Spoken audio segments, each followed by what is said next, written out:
baru muncullah bidah Kaisar Leo ketiga pada abad ke-7, menghancurkan ikon-ikon itu, menghancurkan patung-patung itu. Berarti kalian juga termasuk pengikut dari Kaisar Leo ketiga ini. Dan kalian layak disebut sebagai bidah ikonoklasme yang dikutuk oleh konsili. Nih, yang dikutuk oleh konsili pada tahun 787.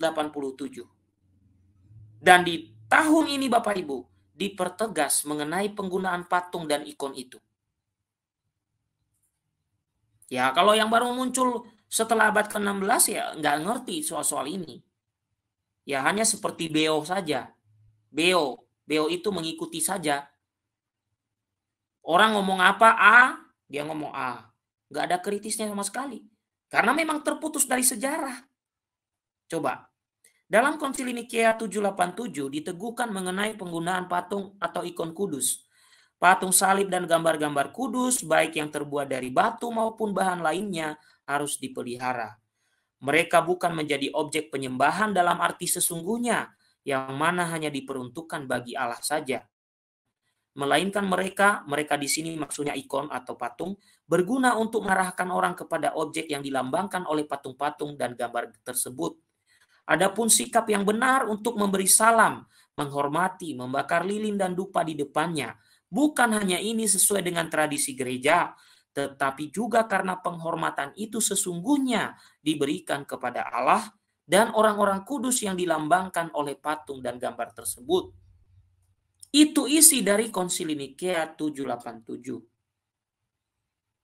Jadi, mohon maaf Pak Pendeta Esra Soru dan Anggur Merah Jo, kalian cocoknya adalah pengikut bidah Kaisar Leo ketiga yang pada tahun 700 dengan sekonyong-konyong menghancurkan ikon dan patung Kristus dan Bunda Maria dengan dasar yang tidak punya dasar sama sekali. Dengan dasar kebencian terhadap Kristus. Maka lebih pantaslah Anda, kalau Anda berada di pihaknya Daniel Mananta, Anda lebih, atau Ustadz Somad, lebih cocok Anda pengikutnya Kaisar ketiga itu, Kaisar Leo ketiga. Ya, karena ini sejarahnya terbukti orang itu yang pertama menentang itu. Dan di dalam dokumen-dokumen Gereja Katolik dan juga Bapak Gereja Katolik seperti Thomas Aquinas juga sudah membahas mengenai ini Bapak Ibu. Ya, Thomas Aquinas mengatakan bahwa pemakaian patung atau ikon itu penting untuk membantu penghayatan.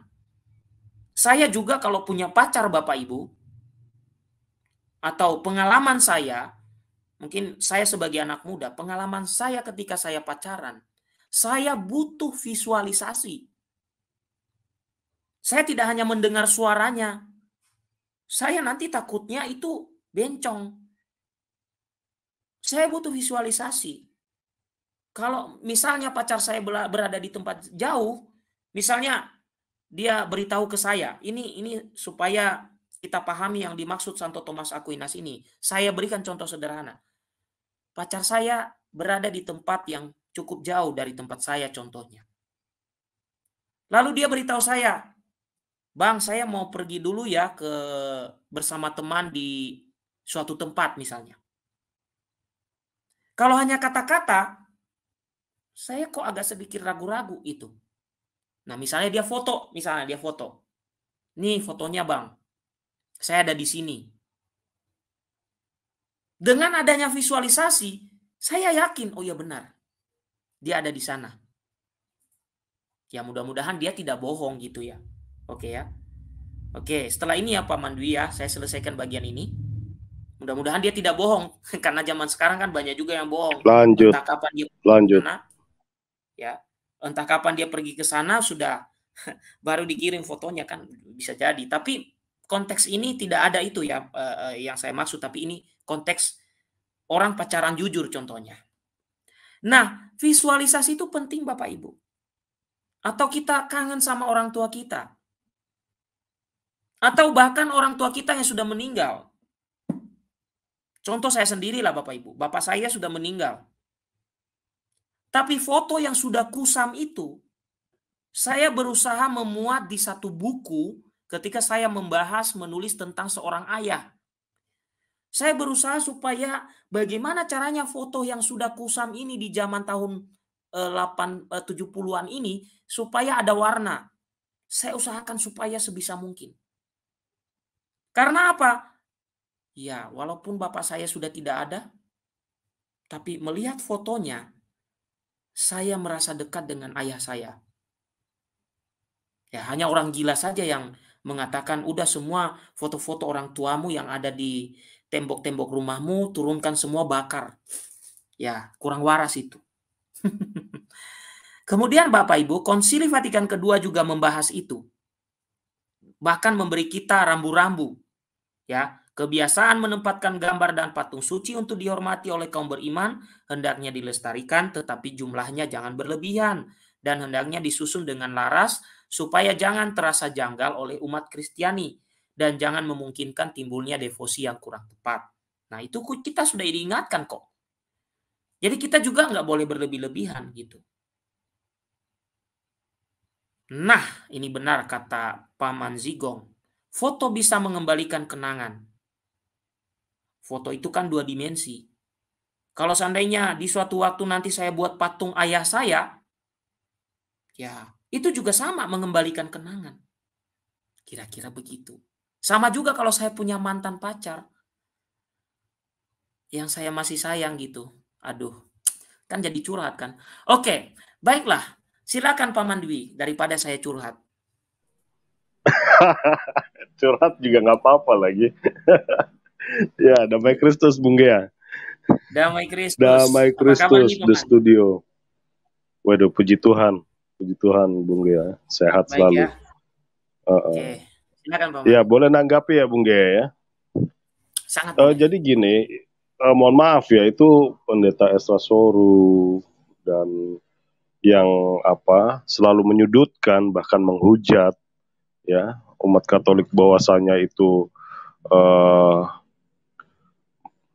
menyembah patung gitu ya, itu orang-orang munafik, sangat munafik ya. Kenapa? Di kisah itu tidak semua orang sudah memegang atau sudah bisa menulis ya, atau apalagi di zaman itu pulpen, kertas, tidak seperti zaman sekarang. Satu itu. Bagaimana mentransmisikan kisah itu, kan begitu Bung Gea. Ya. Nah, itu orang-orang tertentu yang menulis hanya sedikit orang. Ya, yang bisa mentransmisikan secara 2 dimensi atau melukis. Karena Yesus 100% manusia. Jangan dilupakan itu. Bagaimanapun bisa dilukis, bisa digambar. Nah, mentransmisikan dalam tulisan itu Alkitab.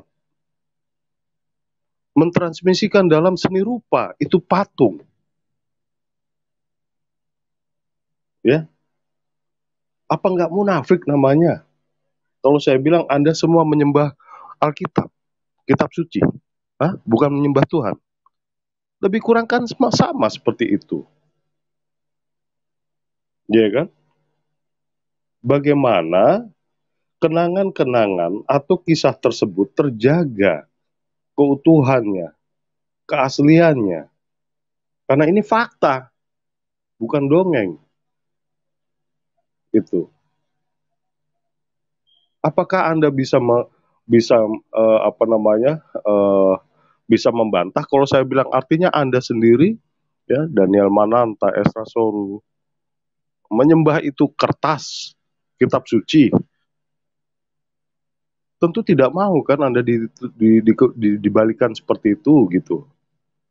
Tentu tidak akan mau. Nah, itu yang harus dipahami. Jadi bagi yang bisa menulis kisah itu ya ditransmisikan kisah itu dalam tulisan. Ya, lebih dikenal dengan kanonisasi. Itu.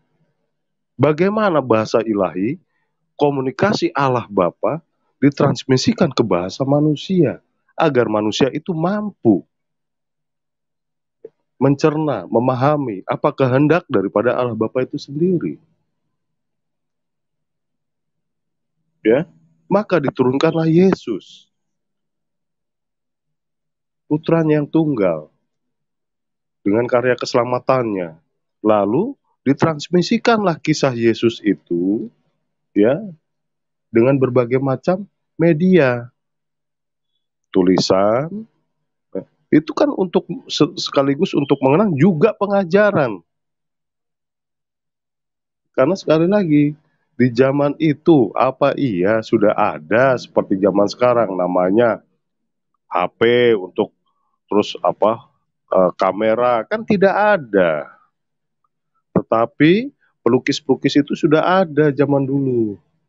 Penulis-penulis pun sudah ada walaupun hitungannya bisa dihitung dengan jari. Pujangga-pujangga itu dengan sair-sairnya itu. Jadi apa ya? Jangan-jangan kerdil gitu, punya pemikiran tuh jangan kerdil. Kalau berenang tuh jangan hanya kolam-kolam anak-anak TK gitu. Cobalah berenang di samudra gitu, biar bisa merasakan gitu. Ya, lucu sekali itu apa namanya dan itu sangat jelas kemunafikan ya. Seperti mohon maaf Om Daniel Mananta itu kalau dia pahami secara utuh gitu ya kata-kata dia itu menempeleng mukanya dia sendiri ya sangat munafik unclean spirit dalam patung. Kamu itu baca baca untuk imanmu itu baca apa? Kan sama juga. Ada unclean spirit dalam buku yang kamu baca. Kan nggak mau digitukan. Tetapi nyatanya kamu jalankan. Rasanya kan tidak seperti itu toh, Om Daniel. Maksudnya, Anda membaca itu, mengimani apa yang Anda baca itu kan tidak, itu bukan berarti Anda menyembah itu kertas atau kitab suci, kan gitu. Menghormati, bahkan menyembah daripada kisah-kisah atau oknum-oknum yang ada di kisah tersebut.